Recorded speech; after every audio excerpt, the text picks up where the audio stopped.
अस्सलाम वालेकुम and good morning. कैसे हैं views? Welcome to my channel Zia Saad vlogs. एक बहुत ही खूबसूरत सुबह सबको मुबारक हो और मेरी अल्लाह ताला से दुआ है कि ये सुबह सब के लिए खुशियाँ लेकर आए। और मेरी सुबह थोड़ी बल्कि बहुत ही ज़्यादा सैड है क्योंकि रात को मेरी बेटी की तबीयत जो थी बहुत ख़राब थी। आपको तो पता है विंटर सीज़न स्टार्ट हो चुका है, हर बच्चों को कफ़ और फ्लू और चेस्ट इन्फेक्शन का बहुत ज़्यादा इशू है, तो इसकी वजह से वो सारी रात नहीं सोई और उसके साथ में और मेरे हस्बैंड भी जागते रहे। खैर मैंने उन्हें कहा आप सो जाएँ, मैं इसे देखती हूँ, लेकिन बाद में फिर उन्होंने मुझे वो सोए कुछ देर और उन्होंने मुझे कहा कि अब आप सो जाएँ। तो इस तरह एक दूसरे से कोऑपरेट किया और हम दोनों थोड़ी-थोड़ी देर के लिए लोटे और लेटे। और सुबह भी सॉरी और सुबह भी ना वो मुझे नहीं उठने दे रही थी। तो मैं वैसे जाग तो रही थी लेकिन फिर उसको फ़ीड करवाते हुए मैं लेट हो गई और पौने 7 बजे मैं उठी। हालाँकि मैं 5 बजे उठती हूँ, लेकिन फिर आज ये प्रॉब्लम थी कि मैंने स्कूल से भी ऑफ़ किया था उसकी बीमारी की वजह से। ख़ैर मैंने अपने बेटे को स्कूल भेजना था तो उसने मुझे कहा मम्मा आप मुझे चाय रस्क दें, तो मैंने उसको चाय रस्क दिया। उसके बाद फिर मैंने उसके लिए लंच बॉक्स बनाया, उसको स्कूल के लिए प्रिपेयर किया, स्कूल भेज दिया। और उसको स्कूल भेजने के बाद मैं आई किचन में अपने हस्बैंड के लिए नाश्ता बनाने। तो उन्होंने कहा कि मैंने ऑमलेट जो थे वो नहीं खाना, ऑमलेट नहीं खाना। तो फिर किचन में सब्ज़ी गोभी की थी तो मैंने सोचा गोभी बना दूँ उनके लिए और उसके साथ ही इसमें अंडे वगैरह डाल के सब्ज़ी बना देती हूँ नाश्ते में। तो वो उनके लिए मैंने नाश्ता बनाया और फिर मैं ये चीज़ क्या जो है बहुत सोच रही थी।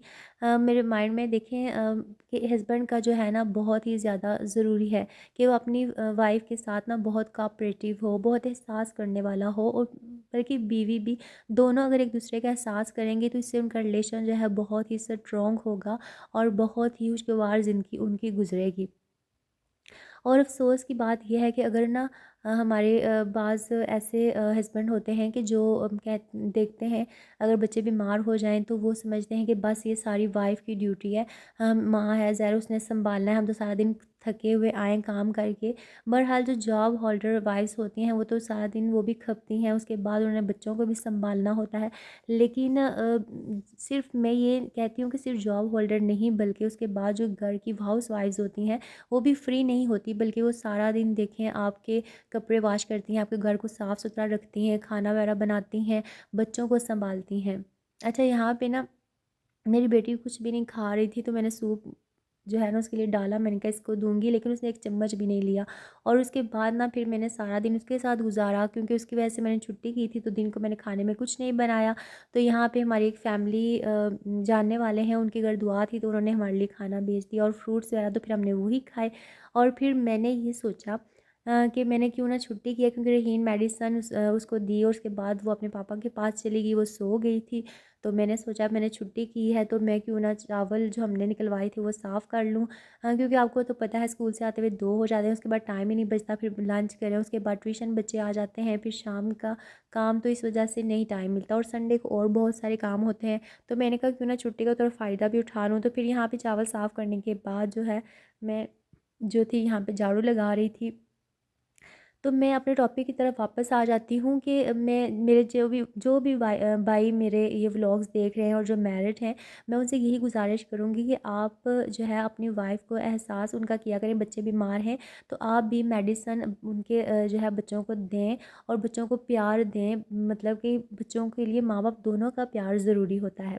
अच्छा यहाँ पे चावल साफ़ करने के बाद जो लास्ट में चावल रह गए थे, मुझे थोड़े गंदे लग रहे थे, तो मैंने वैसे तो हमने चावल सारे जो थे वो चावल वाली पेटी में डाल दिए और ऊपर रख दिए, लेकिन ये गंदे थे, मेरा दिल नहीं कर रहा था क्योंकि वो साफ़ चावल थे। तो मैंने सोचा इसको मैं किचन के किसी बर्तन में स्टोर कर लेती हूँ ताकि जब मुझे पकाने पकाने की ज़रूरत पड़े तो मैं इधर से इनको अच्छी तरह साफ़ करके फिर पका लूँ। तो यहाँ पे मुझे एक बर्तन मिला स्टील का, इसके अंदर मैं इसको रख के स्टोर कर दूँगी।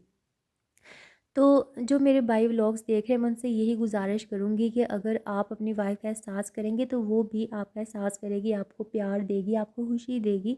और आपके बच्चे जो हैं अगर आप उन पे तवज्जो देंगे, उनसे प्यार करेंगे तो फिर उनके दिल में भी आपके लिए मोहब्बत पैदा होगी। और ये सिर्फ़ एहसान नहीं बल्कि ये आपका फ़र्ज़ है कि आप अपने बच्चों को जो है वो पूरा प्रॉपर टाइम दें, उनको प्यार दें, उनको तवज्जो दें। और ये ना कहें कि बीमार है तो माँ ही सारी रात जागे, बल्कि अगर आप बेशक आप सारा दिन काम-काज करके थके हुए हैं, लेकिन वो भी तो सारा दिन बिज़ी रहती है। तो इस वजह से आपको चाहिए कि आप रात को अगर बच्चे तंग कर रहे हैं या बीमारी की वजह से जाग रहे हैं, तो आप भी मतलब कि थोड़ी देर जागें और अपनी वाइफ़ को कहें कि वो थोड़ी देर सो जाए। ऐसे ही मियाँ बीवी जो है ज़ाहिर है, इसीलिए कुरान पाक में तो मियाँ बीवी को एक-दूसरे का लिबास कहा गया है। तो यानी ये रिश्ता ही ऐसा होता है कि एक-दूसरे की तकलीफ़ का एहसास किया जाए, एक-दूसरे को समझा जाए। तो आई होप कि अंडरस्टैंड करें कि जो मेरे ब्रदर्स वगैरह देख रहे होंगे ये व्लॉग।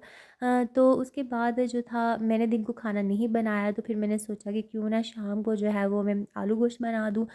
तो फिर ना मैं जो है आलू गोश्त बनाने की यहाँ पे तैयारी कर रही थी, आलू गोश्त यहाँ पे बना रही थी मैं। तो जो है ना अच्छा यहाँ पे एक और बात की अक्सर जो था फैमिली में जो बड़ी औरतें होती हैं, यानी जो हमारी जैसे कि मदर्स इन लॉ हो गई या फिर हमारी चची सास ताई सारी फैमिली में ऐसी होती हैं, तो उनको ये होता है कि मतलब बस जो हस्बैंड से रिलेटेड आपके रिश्ते होते हैं, तो वो बस उनको ये होता है कि बहू बस मतलब कि हर चीज़ में वो लगी रहे और हमारे बेटे को कुछ ना करना पड़ेगा, इस तरह होता है। जो है अल्हम्दुलिल्लाह मेरी तो वैसे सास माशाल्लाह बहुत अच्छी हैं, लेकिन मैं सिर्फ़ वैसे ही बात कर रही हूँ। मैं फैमिली में अक्सर होता है ऐसे, बंदा दूसरे ऑब्ज़र्व करता है, आगे पीछे देखता है। तो मैं बस कहती हूँ कि अब चलें, अगर वो ऐसे हैं तो हस्बैंड को चाहिए कि वो हर तरह से अपनी बीवी का ख़्याल रखे, अपने बच्चों का ख़्याल रखे, वो अपनी ज़िम्मेदारी समझे। और मतलब कि सब कुछ बीवी पे ना छोड़े, बल्कि वो खुद समझे कि ये मेरी ज़िम्मेदारी है, अपने बच्चों का काम अगर मैं खुद कर देता हूँ, वो बिज़ी है तो मैं कर लेता हूँ, इसमें कुछ बुरी बात नहीं है। आई होप आपको मेरा जो व्लॉग बहुत अच्छा लगा होगा और आपको मेरी जो बात है, जो मैंने नसीहत की है, वो भी अच्छी लगी होगी। प्लीज़ मेरी वीडियो को जो है वो कमेंट इस पे लाज़मी कीजिएगा और मुझे फ़ीडबैक दीजिएगा कि आपको मेरी बात जो है वो कैसी लगी। और जो है अगर आपको मेरा चैनल अच्छा लगे तो प्लीज़ इसको लाज़मी सब्सक्राइब कीजिएगा। और इसके इंशाल्लाह आपके लिए नेक्स्ट बहुत ही मज़े की वीडियो लेकर आऊँगी। तो मिलते हैं नेक्स्ट वीडियो में। तब तक के लिए अपना बहुत सारा ख़्याल रखिएगा और मुझे अपनी दुआओं में याद रखिएगा। और स्पेशल मेरी बेटी के लिए बहुत सारी दुआ कीजिएगा। तो मिलते हैं नेक्स्ट वीडियो में, तब तक के लिए अल्लाह हाफ़िज़।